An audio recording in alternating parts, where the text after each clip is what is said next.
Welcome to a commune in the Ivory Tower. I'm just going to get this set up on their full presentation mode. So, a commune in the Ivory Tower. Welcome. Today, we're in the mood for turning things upside down. And we had a couple of things in mind. Firstly, the idea of how to do a conventional keynote. And secondly, the idea of how to do software architecture in general. But before we get into all that, let's tell you the story of how the five of us, because it's a lot of people, ended up on this stage together. So my name's Dan. I'm a facilitator, and I've been working with Mike for a couple of years on participatory gatherings like this one. Mike. So obviously I'm Mike. Thanks for that, Dan. So I met Matthew Skelton, who introduced me to Dan, so we got to work together, which led to meeting Nick Toon, who I think I spy somewhere over here. We got to work together, and then Nick said, I have an idea. I'm going to connect you to Matthias. And off we went. Andrew? And then meanwhile, I submitted a regular talk to DDD Europe to Matthias, and then Matthias contacted me and said, would I be interested in doing doing something around my talk, but in a very different way. And then he introduced me to Mike and Dan. And then I got asked by Mike and Dan if I wanted to rope anyone else in. And that's when I came up with Diana and Gayathri. Gayathri? I'm doing a talk later today, but Andrew and I go a long way back. We have worked together in a consulting company, and we have done several talks together. So when he proposed this idea of keynote, it sounded crazy enough that I wanted to be part of it. So here I am. Diana. I got an email. Maddie sent me saying, hey, we have this idea and want to know if you want to join in. And to be honest, when I came to my first meeting, I'm like, what is this even? What are we doing? And now I am so glad that I got to work on this together. It was really enjoyable. And there's a couple of people who aren't in the team today, but they did contribute their time or support. So we had Nick Toon, who got us together, Indu Alagasami, and also Suzanne Kaiser.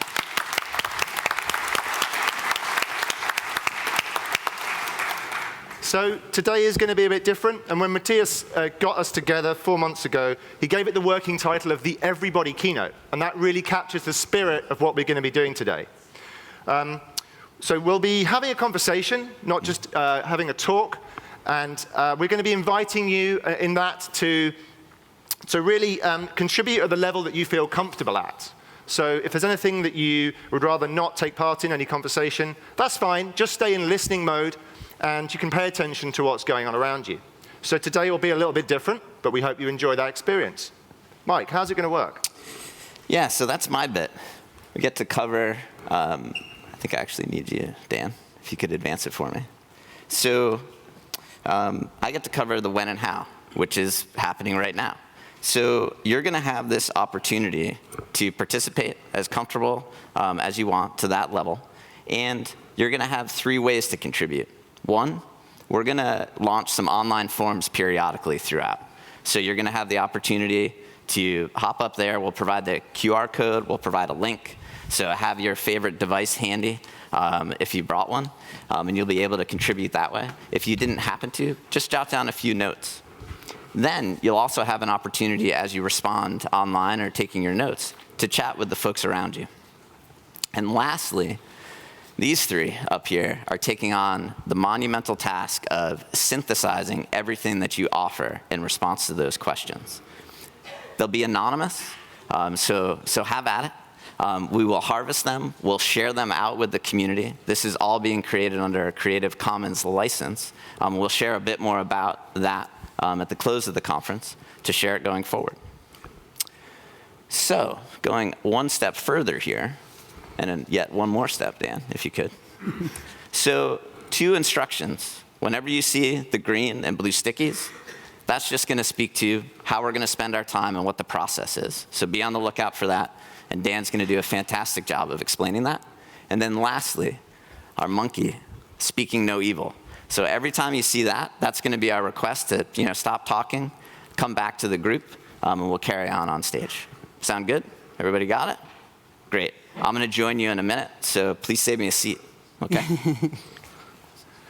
With that brings us into the check-in. So you understand how the process works? Let's give it a go. So you have a QR code there that will take you to the right link. Hopefully you've got a smartphone. If you don't, you can use the link that we've got here. So there's a URL. You've got dddyourope.com/keynote/check-in. That will take you to the form. We're going to give you 1 minute now to answer that check-in question, which is, what is something that you're newly excited about? It can be anything. Just what are you newly excited about? Get some thoughts down in the form, and then in a minute, we'll let you know when it's time to move on to the next step. All right.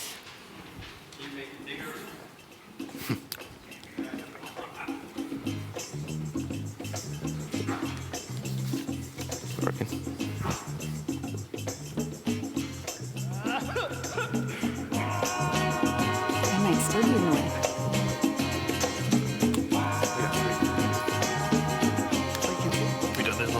You know that I would be untrue. You know that I would be a liar.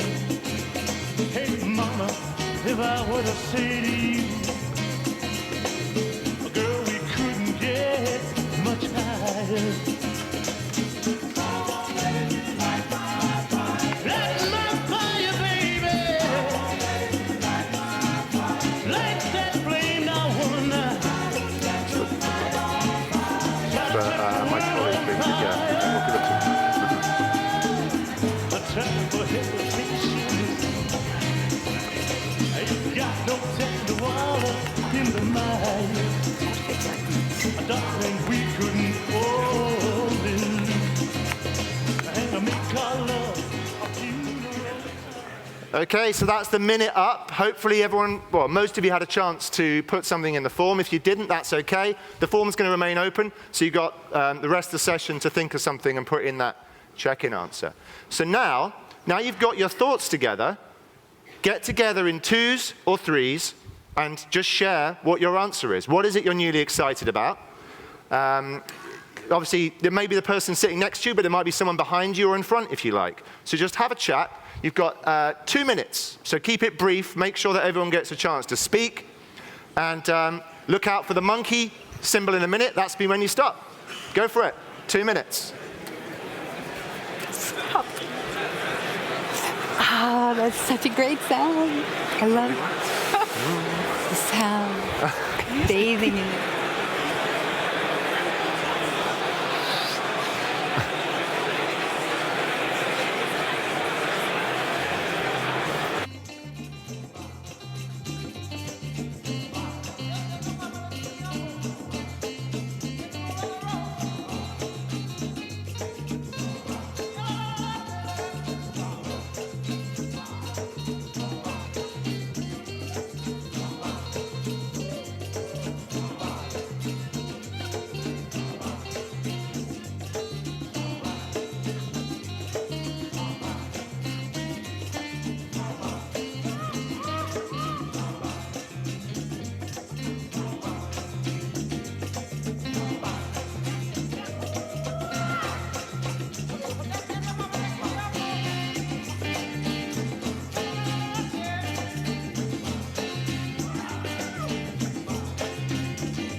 Okay, time's up. Time's up. Wow. Yeah. Please finish your conversations. That's your 2 minutes. Hopefully everyone had a chance to share something about what they're excited about. And thank you for being quick to stop talking. I know it's not easy. It might get a bit harder later on. So here we are with the check-in. Here we are. He's up there. As I promised, I decided to join you. So the energy was awesome. It was just kind of bubbling up from here. Thanks for saving me a seat also. I appreciate that. So something that you might be wondering about, I know I am. Diana, Gayathri, and Andrew have been up there, and I'm wondering what you're newly excited about. What do you have for us, Diana? Get us started. being here, obviously, but in the last time I was here was 2020, so that was 847 years ago. And just that here we are. Right? It's been a long 2 years, so I'm so grateful to. So I'm newly, oldly excited about that. Thank you. Great. Myself, I'm also excited to be back in the midst of such a wonderful community. I have a sense of belonging here that I don't have with many other communities, so it's great to be here. We co-presented a talk 2 years ago. That was one of the best DDD Europe conference I've been to, but I think this year it will take the cake. Whoops. Yes, I'm also super excited about this, but I'm also, because as I said, the idea behind this kind of came from my talk idea, so I'm also excited about something which I'd like to explain to you quickly, and then what's really exciting is we're going to have a conversation about my crazy idea. So the thing that I'm going to explain about is around about the doing of architecture. And so to frame that, what I think everybody will be aware of is that architecture and software specifically is moving really, really fast. And software is moving faster and changing faster. And the thing that I was worried about was that the way that we went about doing software architecture didn't feel like it was keeping up. It felt like it was stuck. And so that was a big concern to me, especially as a consultant. So my clients would pay for me to come in and do things to make things work better.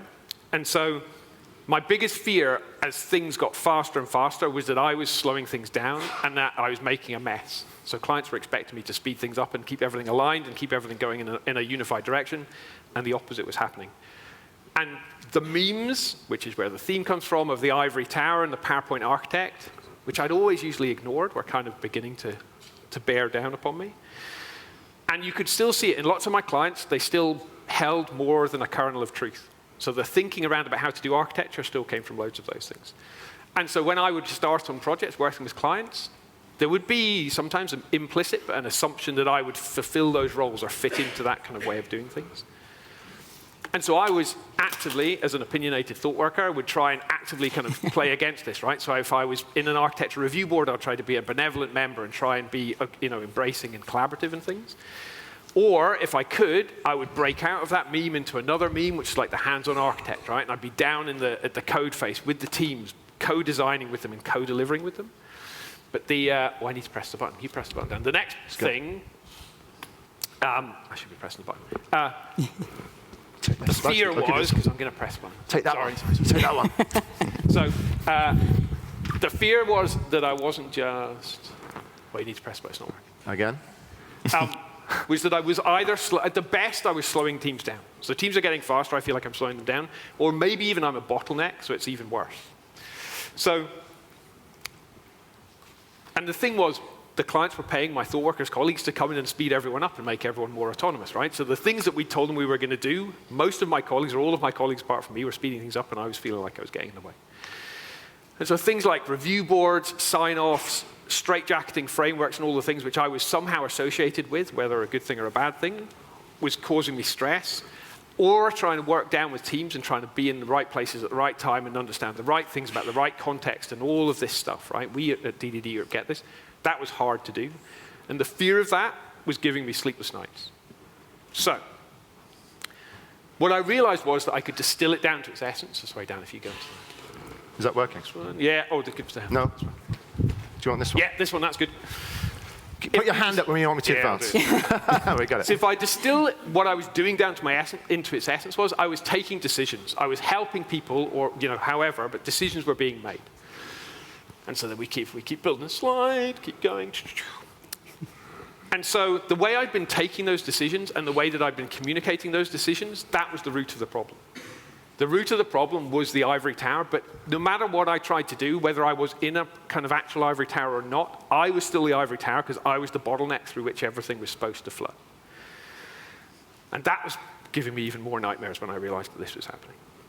And so what I started looking around for was an alternative, and there is an alternative. There's a few alternatives, but the one which we're going to talk about and I'm going to share with you quickly because it's very simple, is there's another way to do decision making.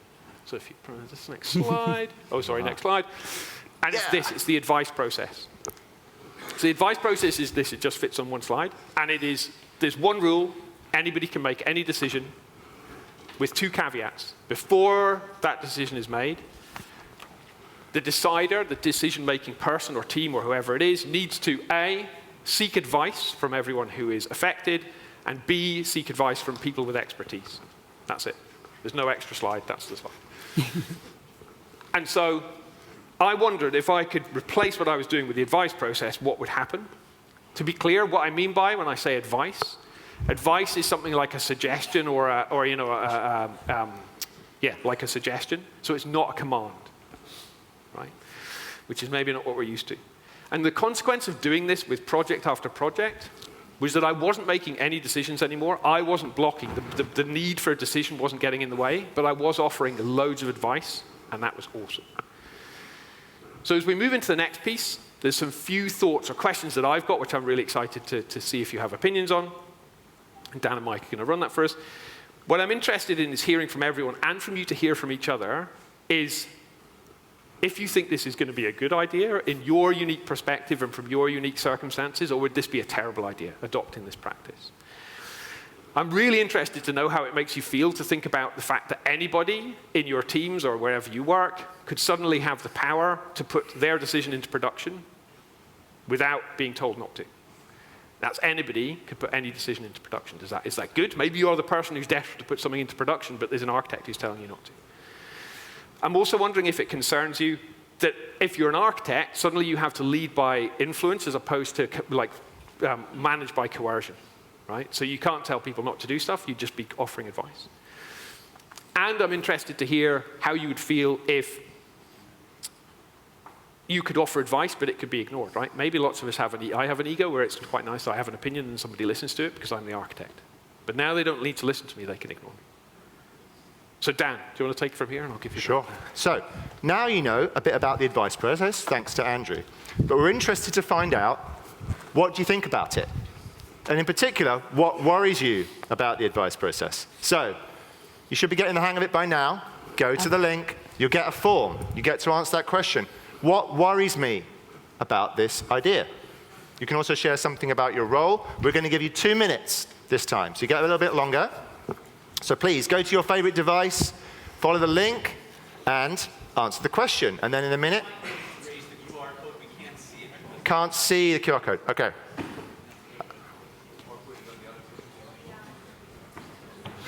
So we'll try and get that moved up. In the meantime, the URL is ddeurope.com/keynote/Q1 to do this question.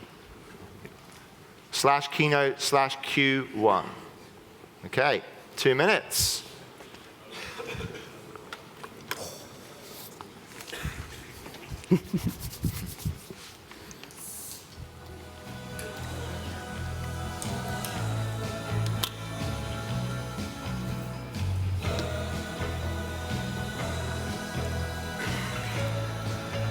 QR code, yes.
Okay, so that's 2 minutes on the form. Hopefully everyone had a chance to put something in. If you didn't, that's fine, because we do keep the form open, so you've got a chance to fill it in later if you want to. We're going to go into small group discussion again. So you've had a think about what your worries are. Now, slightly bigger group this time, so make a group of 3 or 4. Could be people maybe behind or in front of you. That might be the best way to form a group. You might even need to get up if you're on the end of a row and walk to find a group. 7 minutes. You get a whole 7 minutes now for your conversation. So, what worries you about your advice process? Try to make sure everyone has a chance to speak. Keep it as brief as you can.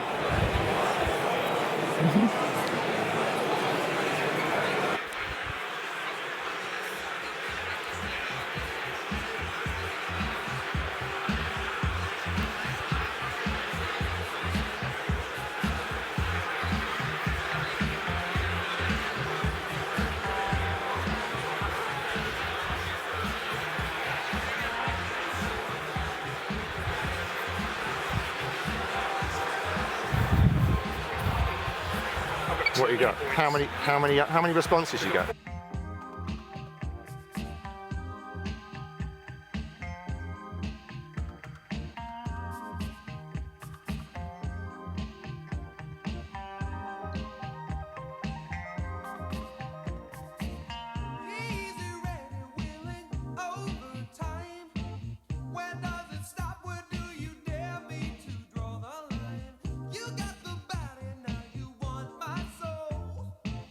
Don't even think about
Okay, you getting ready? I'm going to wrap it up in about a minute now, so.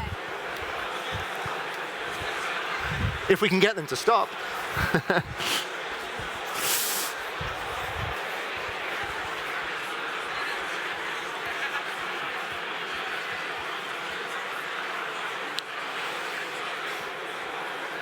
Okay.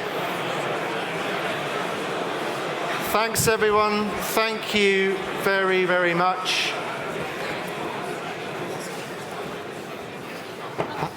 How's it feel to get chatting to people at the start of the conference? I mean, we're just loving the noise that erupts in the room every time you get going.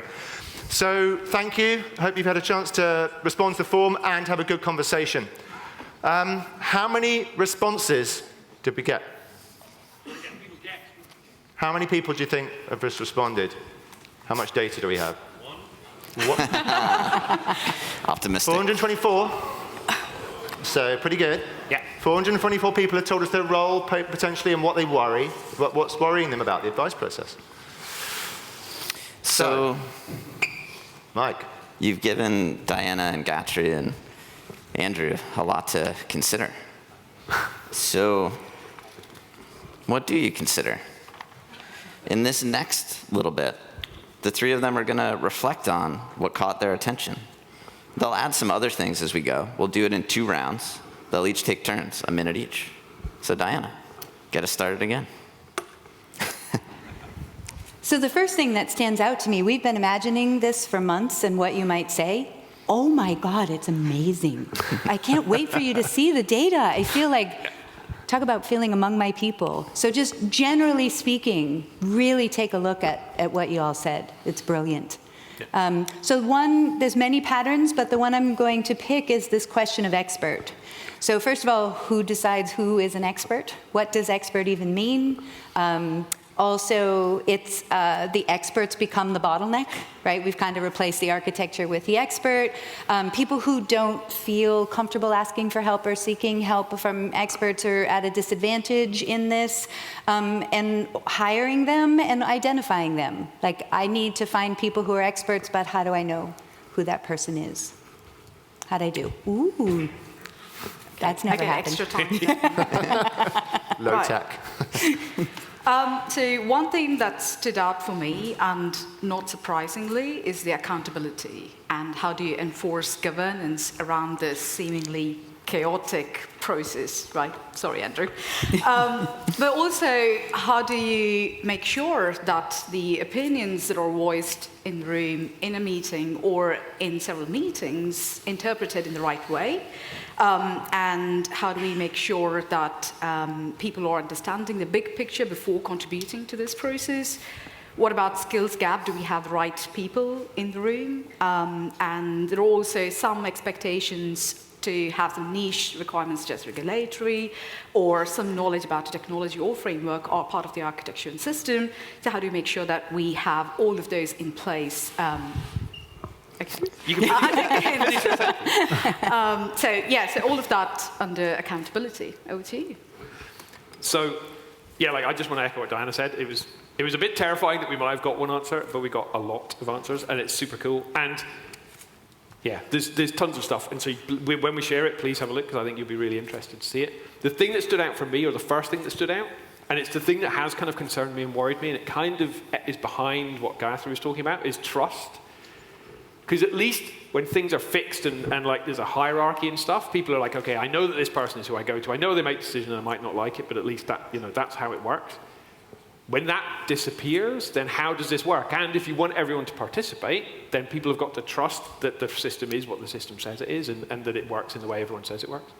So I hear people when they kind of post some stuff. It's interesting. Some people are like, this will be awesome because I totally trust my co-workers and my colleagues, and it would be amazing. And other people are like, I'm not sure I trust everybody, so therefore I'm not sure what would happen. And that's both are valid. I totally recognize that. So. Yeah, so keep it going. We'll do another round, but what else, right? That's what caught your attention, but what else is in there? Something any of you said, right? Or another thought that you caught? Diana? Got it. So the one that stood out to me out of the 424 was, I worry I don't understand the problem. And that really, this is all based on the presumption that we're all good at understanding complex problems, at the empathy and skill set to think well together, that we can get together and think well together. But that doesn't seem to be everyone's experience in the real world of what happens. And so, do we really understand the problem that we're trying to solve? And I'll pick another because I have a little tiny bit of extra time, was the concern about there being a lot of complexity in the tool set. And so that makes it a little bit harder to have a lot of cross-functional discussions about decisions that are related to a particular tool set that may not be familiar to other people. And so that's good from a cross-functional skill set development kind of way, but for decision making, maybe a bit more challenging. The end. Thank you. I think one recurring theme that I see is control or loss thereof, and how do you identify yourself once you start following this process, right? Some people are comfortable with not making these decisions or not being responsible or accountable for these decisions, but some people really love that control and being the decision maker. So how do you cope with the loss of control? And also, how do you take this to empower your team? So that's another way of looking at that as well. So there's a mixed set of responses, and not surprisingly, mostly from architects, concerns about loss of control. But there are some really enthusiastic response about being able to enjoy the chaos. Well, I think that's a minority, but yeah, there's a mixed response there. Get extra time? Extra time. So actually, so that's kind of, so obviously, I like this thing, and I like the chaos. And so the thing that, another theme that comes out is advice. So I think people have definitely understood this advice thing and the concept of advice. Some people are worried about the quality of the advice or the type of advice or seeking the advice or how long the advice. So when I wrote a blog post about this and I showed it to Martin Fowler, and his feedback was it will take too long to get all this advice. You've slowed everything down instead of speeding it up. But for me, the advice is amazing. Like I worry that there is a voice in the room that I haven't heard. And if I'd heard that voice, I would have completely changed my decision or done something different. And the advice thing for me is, it could be overwhelming, but personally, and this is a personal thing, being able to access it and get all of that information on the table and swirling around decisions, I think is super empowering. And I think in the dynamic world we work, I've run out of time. I think that's amazing. Yeah. So obviously, so much more to explore, right? There's going to be a lot of information that we'll be able to share after. What I want to do is thank all of you in this first round of a reflection, and thank the three of you on stage for taking this on. No small feat. So a little round of applause, high five around, all those kinds of things.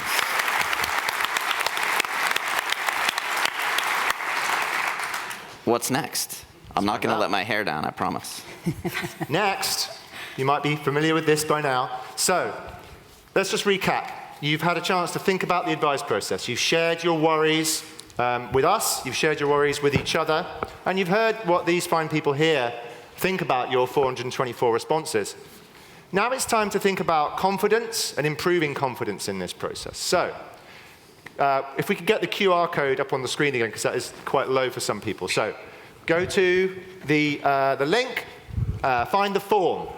We're going to give you 3 minutes on your favorite device to answer the question. How confident are you in the advice process, and what is an idea that you have for improving everyone's confidence in that? 3 minutes, and then listen out, and we'll move on to the next stage.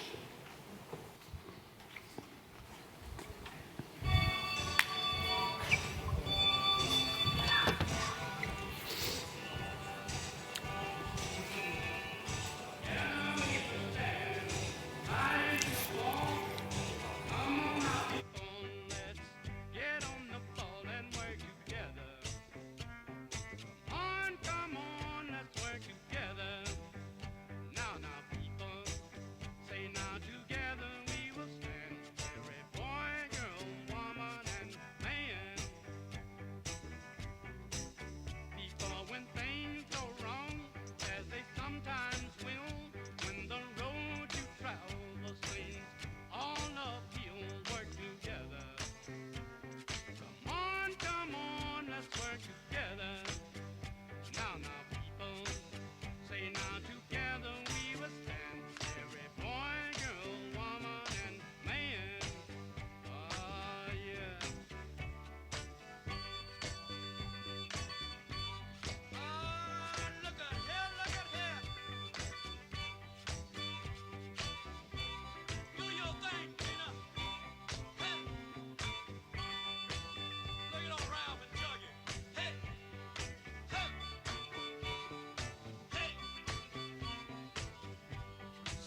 to me, baby. My side. Make someone happy, make someone smile. All work together and make life worthwhile. Let's work together. Come on, let's work together. Now, people, say now together we will stand. Every boy, girl, woman, and man. 2 or 3 minutes, 2 or 3 hours. What do they mean now in this life of ours? Work together. Come on, let's work together. Okay, just 1 minute left now, so get those answers in. Every boy, girl, woman, and man.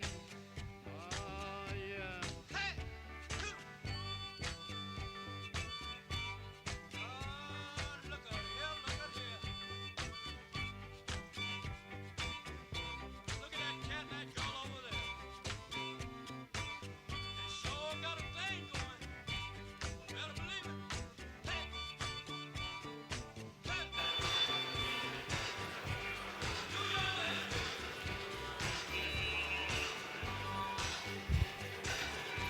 How you feel, Tina? I feel so that way. Okay, right, so hopefully everyone's got a chance, or most of you got a chance to get that answer in. Again, we're going to go into small groups. You might want to stay in the small group to have a discussion about this. How confident are you in the advice process, and what's your idea to help everybody improve their level of confidence in that? So, as always, try and keep it as brief as you can. Hand over to the next person in your group to make sure that everyone gets a chance to speak. And look out for the monkey in a minute to let you know when it's time to stop. So, 7 minutes, take it away. Together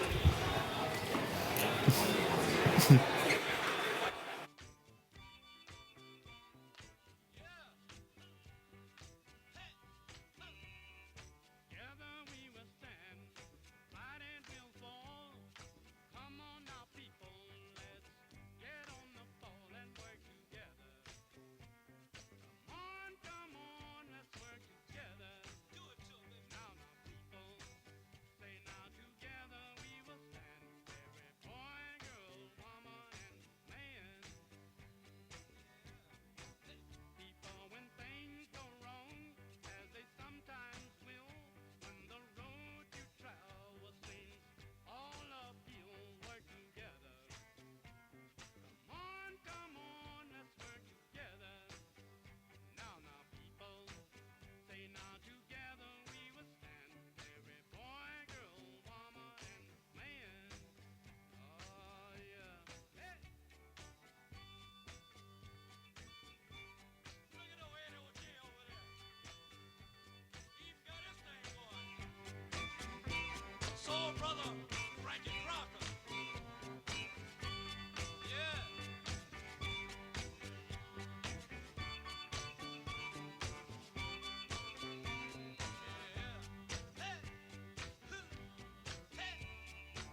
Fine.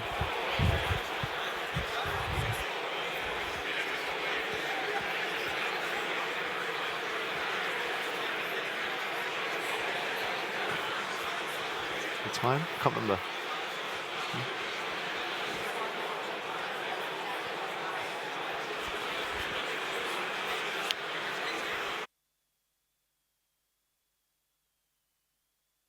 Okay.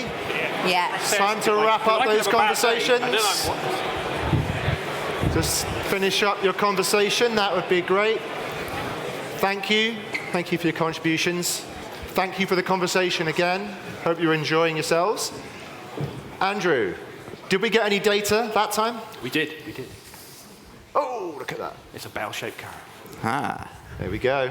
So, there's some difference there, right? Little, there's some highish confidence. So a lot there, a lot to explore again. We're going to do another reflection. I'm wondering, do you want to facilitate this part since it's our second time through? Sure. All right.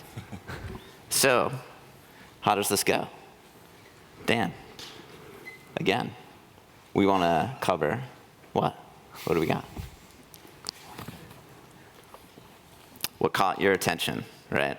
Diana, Gayathri, and Andrew. We're going to do another round, 1 minute each, right? 1 minute each. What caught your attention?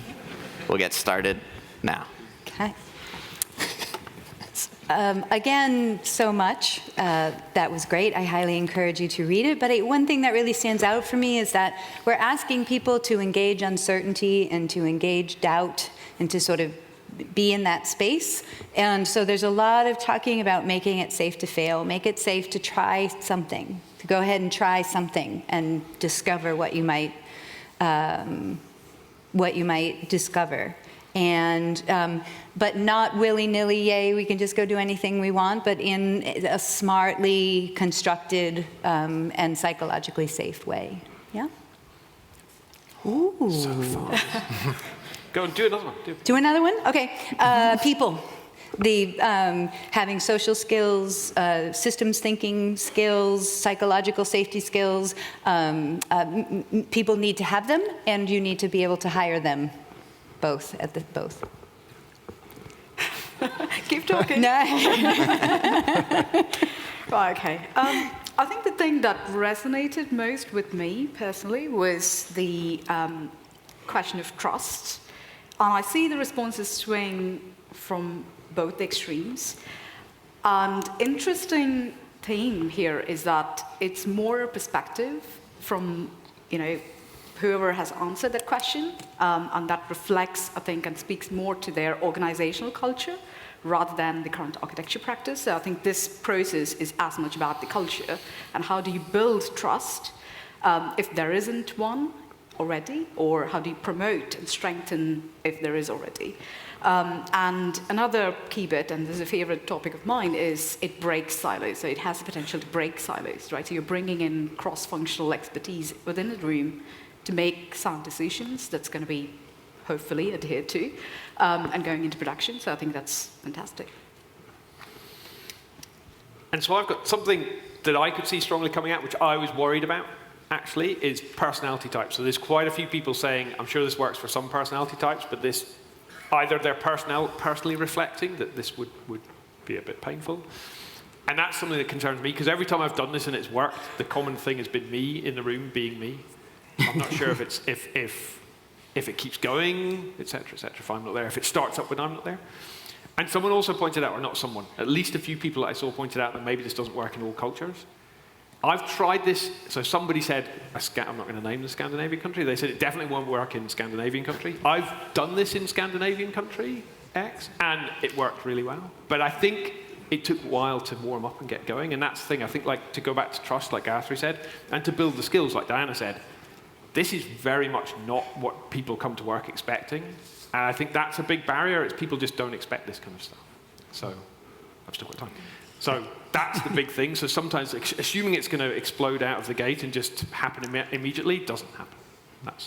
I think I can feel people saying that. So. All right, one more round. What else, you three? Let's hear a little bit more. So a theme that came up more strongly in the first question than in the second, but sorry, I'm cheating. Than in the second, but a lot of you are concerned about time. Like, this takes a lot of time. Does it waste a lot of time? Will I have the time? Can we make the time? Will we still do it? Time. Lots of concern about time. And, I think it's always a tricky balance because situations that aren't working well in this way are incredibly exhaustingly time consuming. And situations that are working very well, where there's a lot of good thinking, a lot of psychological safety, a lot of ability to manage complexity, there's a lot of discussion, but a lot of code and work comes out of that discussion, right? These are very high-performing teams. So what I'm reading between the lines here is, what's that grace? That graceful balance where you're investing the right amount of time. So, recently I've had exposure to a team that decided, I'm going to do Kanban because we don't want to have any meetings. Okay, we're not that. So, time. Okay. I've picked up a couple of themes on the second question, which is interesting to me because it's all about suggesting ideas to make this work. So mainly about how do you build up confidence, right? How do you build up confidence within your team, in yourself, more importantly? How do you know that you are one of the experts in the room who can contribute to this process? Because essentially this is democratizing the whole architecture process, which I think is brilliant. But also how do you promote the approachable attitude, the fear of speaking out or sharing your opinions. I think that's important as well. How do you formalize the process around this? More time. Extra time. And so again, hopefully, picking up on what Gayathri just said, the thing that I can see, either some people have explicitly suggested it and other people have kind of alluded to it, but it's something which my wife will hopefully say I've got better at. But I think a key aspect of this is listening. And listening, it's like Diana said, it's building safety for people who don't normally talk or who aren't normally listened to have the confidence to enter that space and to share an opinion and offer advice. But it's also for the people who typically take those decisions to step back and listen to that advice and understand it and ask qualifying questions and all of those things.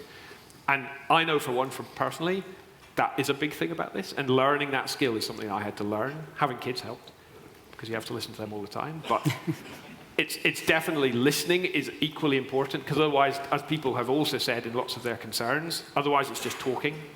So it's got to be offering advice and listening to advice. It doesn't need to be taking advice, but it's got to glue together. So excellent. So again, much more to explore and keep talking about. I want to thank you all for what you've shared, what you've talked about with each other. I want to thank my co-facilitator who didn't know what he was getting into.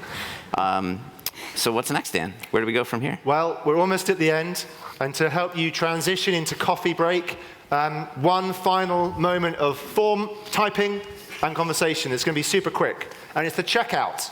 So, as you leave, what's one thing you're going to be thinking about? What is one thing you'll be thinking about as you leave this room? Use the QR code, follow the link, go to your device, and 1 minute on that, and then we'll have a really quick round of conversation, and then we can let you go.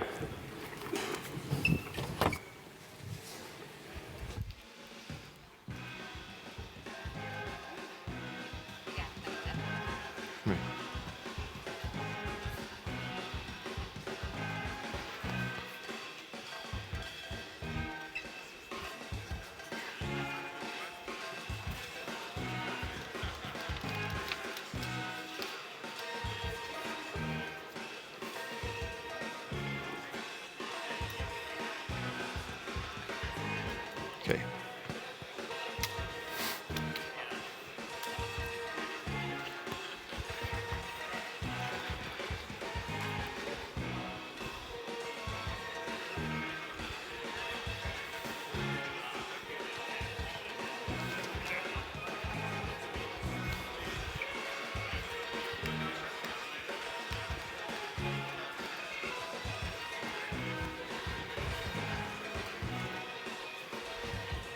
Oops.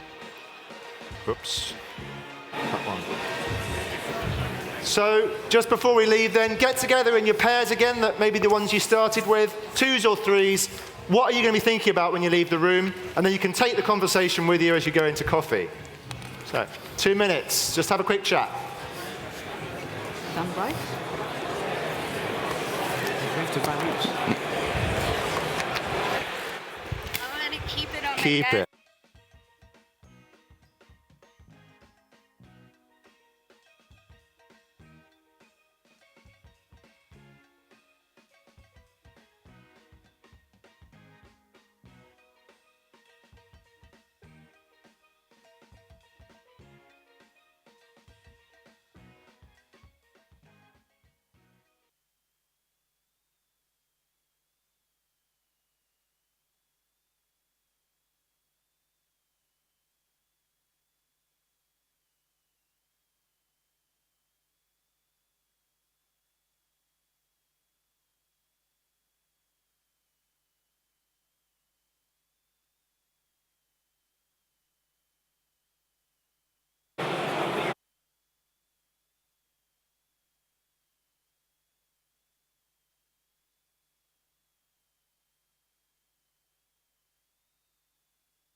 That Okay. match our inner structure, right? Thank So you, are they. thank you, thank you, thank you. So, thanks everyone for your conversations.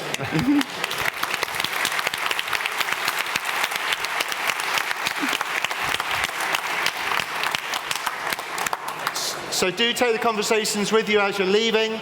We have a Slack channel for the keynote here, so we created that last night. If you want to say anything about today's experience or carry on this conversation, please do it in Slack or on Twitter or wherever you want. Andrew, how are we going to be sharing this data so you can actually see what everyone said?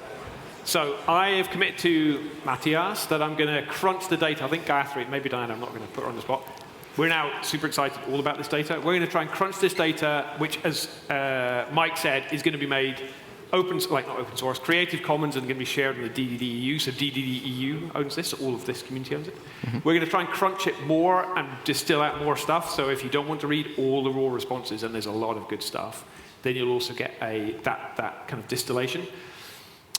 And hopefully we will present that back quickly on the closing keynote. Cues at Schiphol, notwithstanding. So We will. We'll be 100%. Okay. That's it. See you around the All right. conference. Thank you. Thank you very much, Mike, Dan, Andrew, Gayathri, and Diana.